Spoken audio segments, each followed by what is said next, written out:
Hey guys, Jengar here. Welcome to today's realistic review in which we are taking a look at the Soviet I-180S sitting at 3.0 battle rating, the event plane. This is a premium review. Why is this only a realistic review? Because I only got a 48-hour land on the plane due to technical difficulties, so I didn't have more time to fly it in arcade as well. Only flew it in RB, but I did all my testing and all my stuff. I found out that I got that land 24 hours in, so I only had like 23 hours left to fly it and to make the video and to do the test flights to test the performance, so that was kind of tight. But anyway, we managed it. Only realistic footage in this review then. It's definitely not a fast plane. The maximum speed of this plane at sea level without WEP is 420 kilometers an hour and with WEP 442. At 4,500 meters, this is 412 without WEP and 423 with WEP. And finally, at 6,500 meters, still go up to 381 without WEP and 394 with WEP.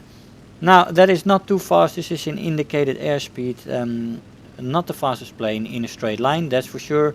There is a lot of planes that are faster, especially the American planes are quite a lot quicker than this plane, but the German planes in a straight line usually are quicker as well than this plane. But that's not where the main strength of this plane lies, although the top speed in a dive is pretty good when you consider that it is not a fast plane. She can go up to 808 kilometers an hour before she redlines and 870 before she rips apart, and that is very difficult to reach, absolutely difficult to reach at 870.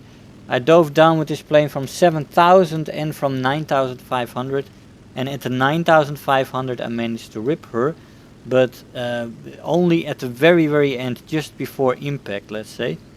And so it is very difficult to rip this plane. Even in a straight down dive, you're gonna have problems with ripping it. Now, as you saw there, the plane has quite a kick when you shoot it. The guns are all together right on top of the engine there in a straight line almost, and it really kicks the plane up. That makes it a little bit difficult to aim, but I wanted to mention that before we go into the firepower. So the top speeds are very good in the dive. The control stiffening starts at 450, already quite a nice tick there in the roll rate, for example. The compression there is real. Then at 550 it becomes more severe, and at 700 it becomes absolutely stiff. So yeah, definitely want to get out of the dive by then if you're close to the ground. But the 450 and the 550 ticks are already significant, and definitely it puts a little bit of a hamper on the top speed and the effectiveness it has as a boom and zoomer. Of course, as I said, it's not the quickest plane, but in a dive it can compete. The initial acceleration is quite good, but that lags off, and then the acceleration becomes very bad, as the plane apparently has a lot of drag, although you can't see it from the plane, but it is very difficult at a certain point to keep gaining more speed. The stall speed in the plane is 130, that's actually quite good, so the plane is pretty nice in the stall speed. The handling in the speed is also quite good. It does want to turn and maneuver still at slow speeds very easily. So that's good. The firepower has average firepower. As I said, it has two 12.7mm Berzin UB machine guns with 220 rounds per gun. It also has two 7.62mm SCUS machine guns with 650 rounds for those guns. I used air targets for the Berzin machine guns and tracers for the 7.62s. So the ammo load is good.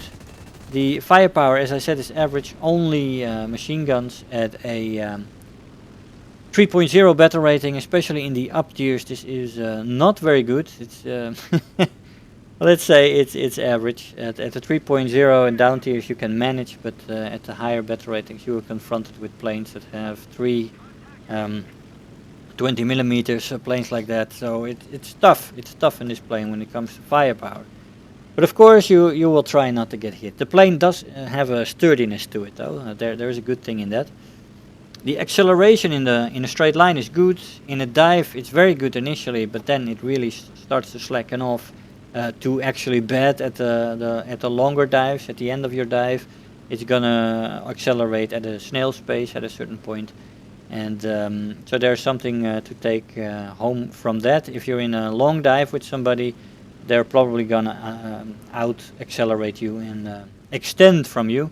And then the plane, it can hold its speed a little bit in horizontal, but I mean it will lose it quicker than some of the better energy fighters.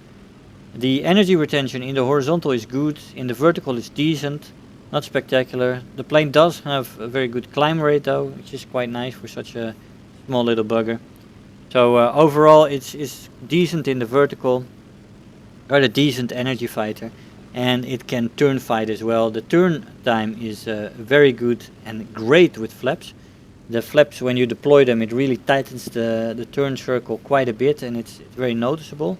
The flaps only rip off at 470 kilometers an hour, which is a speed quite above all the top speeds in a straight line. So you're only gonna rip those flaps off in a dive. And when you are in the dive with the nose down, it's usually not the moment anyway when you deploy flaps. If you do, then be careful there, because above 750 they will definitely rip off. But anywhere in normal circumstances you can use the flaps, and this becomes a hell of a turn fighter. Absolutely crazy when it comes to that, and very nice. It can compete with a lot of dedicated turn fighters. The roll rate in the plane is decent. Overall maneuverability I would call very good. Overheating is present, but it is not an issue, as it cools off pretty easily as well. And the durability is absolutely great. That's one of the strong points of this plane. It is absolutely sturdy, and it can soak quite a bit of damage. As I said, that's one of the positive points. Another one of the positive points is the high maneuverability of the plane and the surprising top speed in a dive, which also keeps handling quite nicely up until about 700 kilometers an hour. The downside to the plane is the kick to the guns. The nose really gets lifted when you shoot small bursts, so you cannot use prolonged bursts, as that will really screw with your aim. You gotta employ short bursts in this plane to keep the guns firing at where you want them to go, the bullets. So yeah, keep that in mind. Those 4 guns in the same place right above the engine does have that effect to the guns, and thus you want to employ small bursts when you're shooting with this plane. There goes my 5th kill. Unfortunately, the guy jays out and I do not complete the ace, unfortunately.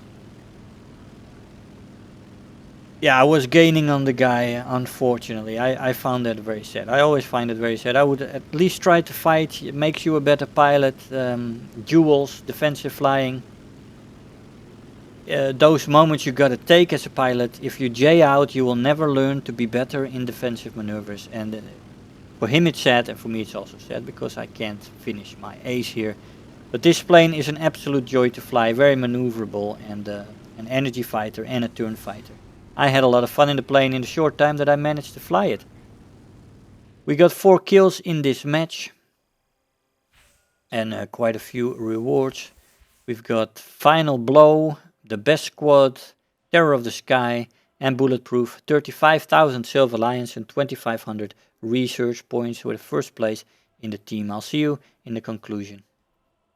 Hey guys, so here we are after the match. Now, as for realistic, this is a premium plane, of course, but as I said, I only have a 48-hour leash on this thing, and very short. I recorded this immediately, everything I needed to record before I started flying, and then of course you know that you only have one evening to fly it, to get the good match, and to get the footage that you need to showcase the strengths of the plane and such. I mean, sometimes you get a 5-kill match, sometimes 4, sometimes 3, sometimes 2, but if the match doesn't show the strengths or the weaknesses of the plane, then the footage is really not useful. And sometimes you don't get that in one evening. So I was a little bit nervous, but I managed to do it. I think this footage shows perfectly the different kinds of setups for this plane.